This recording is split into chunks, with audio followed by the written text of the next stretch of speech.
So dear students, welcome to the channel।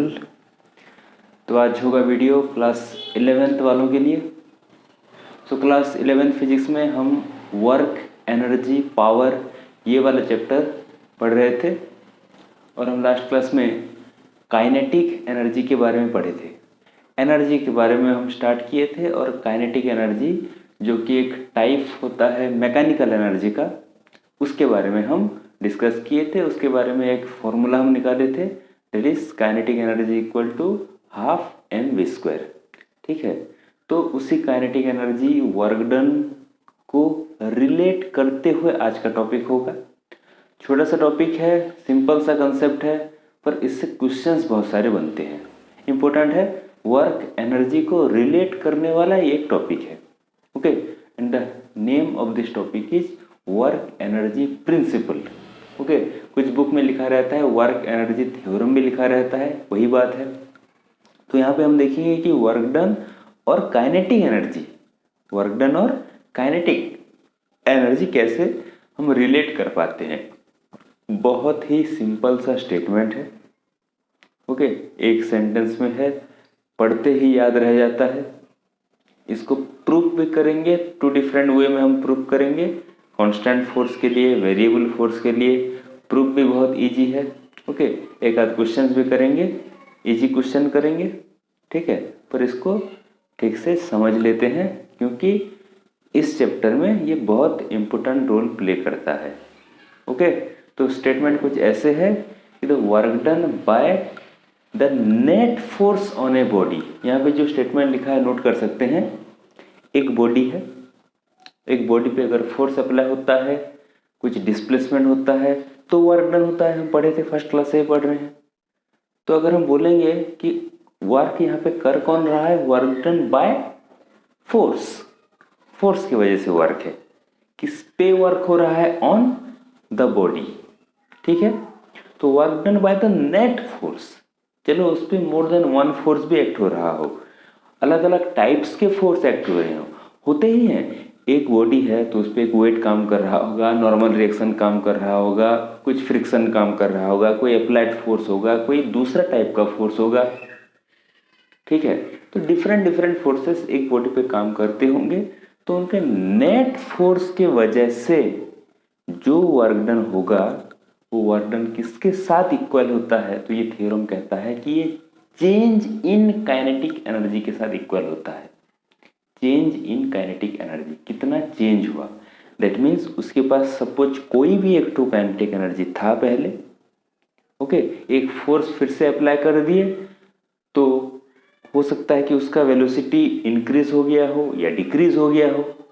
अगर velocity increase या decrease होगा तो definitely according to the formula half mv² kinetic energy भी increase या decrease होगा, मतलब एक चेंज आएगा।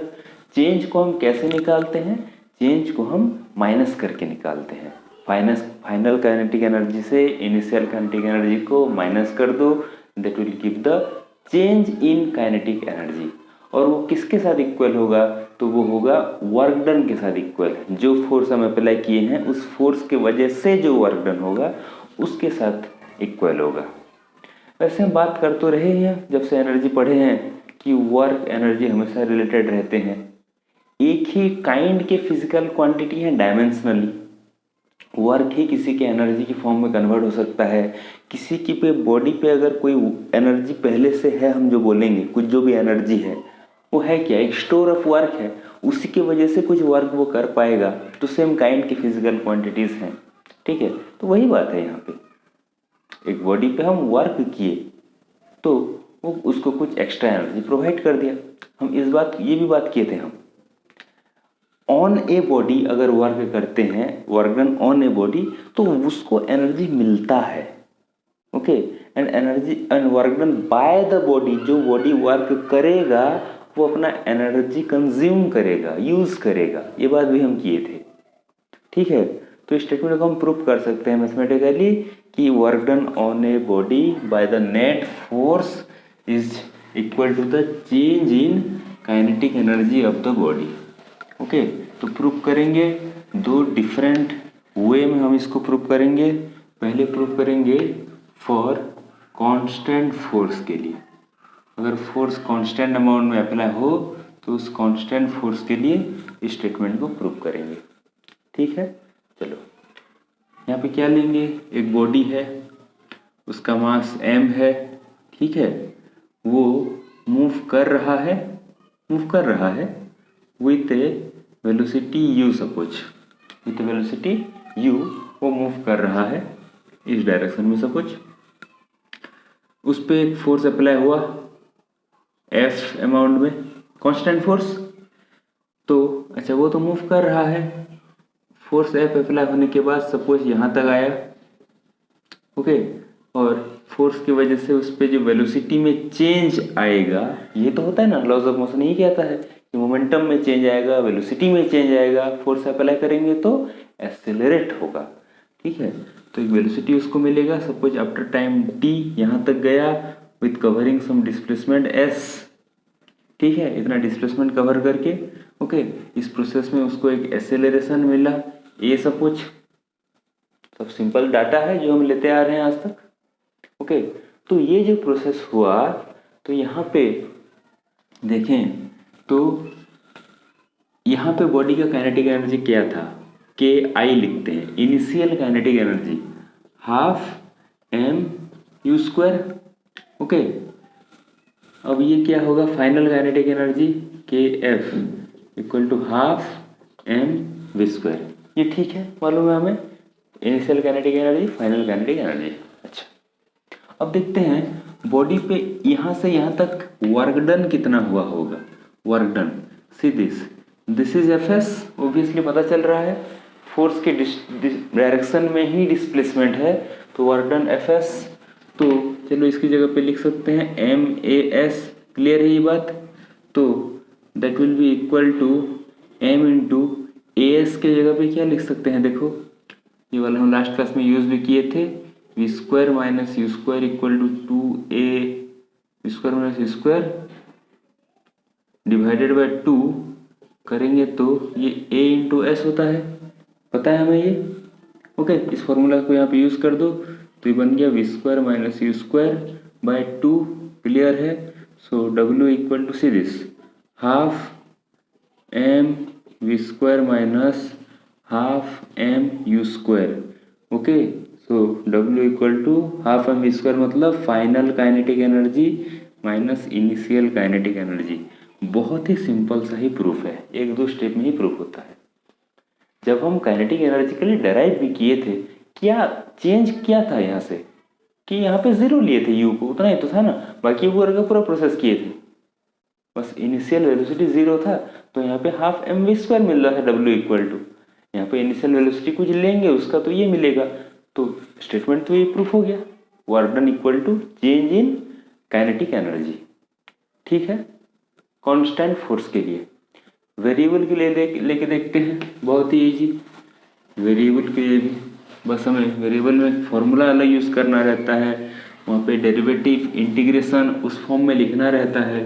तो हम देखेंगे फॉर वेरिएबल फोर्स, तो अगर वेरिएबल फोर्स है तो क्या हमें मालूम है कि small work done will be equal to F × dx, ऐसे लिखते थे, small work done equal to, ये वेरिएबल फोर्स है ये, इंटू dx, वैसे लिखते हैं। अच्छा, तो यहाँ पे हम लिख सकते हैं that implies see this dw equal to F की जगह पे क्या लिख सकते हैं, ma dx, क्लियर है। That implies dw equal to m a की जगह पे लिख सकते हैं dv/dt इंटू dx, ठीक है। That implies dw equal to m dv, इसको लिख दो dx/dt, कोई प्रॉब्लम नहीं है, dx/dt, क्लियर है। That implies dw m dx/dt मतलब क्या, v इंटू dv, क्लियर है। dx/dt मतलब वेलोसिटी, ओके। दैट इम्प्लाइज दोनों साइड पे इंटीग्रेशन कर दो, w का इंटीग्रेशन होगा इस तरफ mv dv का इंटीग्रेशन होगा। क्लियर है? dw का इंटीग्रेशन मतलब क्या, 0 to w इस लिमिट में इंटीग्रेशन होगा, कोई वर्क डन नहीं, up to w work done. यहाँ पे किसके रिस्पेक्ट में लिमिट लेंगे, dv है उसके रिस्पेक्ट में इंटीग्रेशन हो रहा है, तो उसी के लिए हम लिमिट लेंगे। तो limit u to v, initial velocity to final velocity. ठीक है, अब ये कितना हो गया, दैट इम्प्लाइज इसका इंटीग्रेशन करेंगे तो ऑब्वियसली w होगा, दिख रहा है। इसका इंटीग्रेशन करेंगे m कांस्टेंट, v का integration v square by 2, limit use करेंगे u to v, that implies w will be equal to m रह गया, पहले v यूज होगा तो v स्क्वायर बाय 2 माइनस फिर u यूज होगा तो u स्क्वायर बाय 2, तो मिल गया हमें हमारा formula, it is half M V square minus half M U square, so w equal to K F minus K I. बहुत ही सिंपल वे में ये प्रूफ हो गया, दोनों तरीके से, कांस्टेंट फोर्स के लिए भी, वेरिएबल फोर्स के लिए भी, कि work done on a body by the net force is the change in kinetic energy of the body. This is known as work energy principle. Clear है ये बात? ठीक है, तो इसी से रिलेटेड एक सिंपल सा क्वेश्चन देखते हैं। क्वेश्चंस तो बहुत से होंगे बुक्स में, वो तो प्रैक्टिस करना ही है सभी को, ओके, पर एक सिंपल सा क्वेश्चन हम यहाँ पे देखते हैं क्या हो सकता है। ओके, चलो क्वेश्चन दिया है, a body of mass 4 kg is moving with a speed 10 meter per second.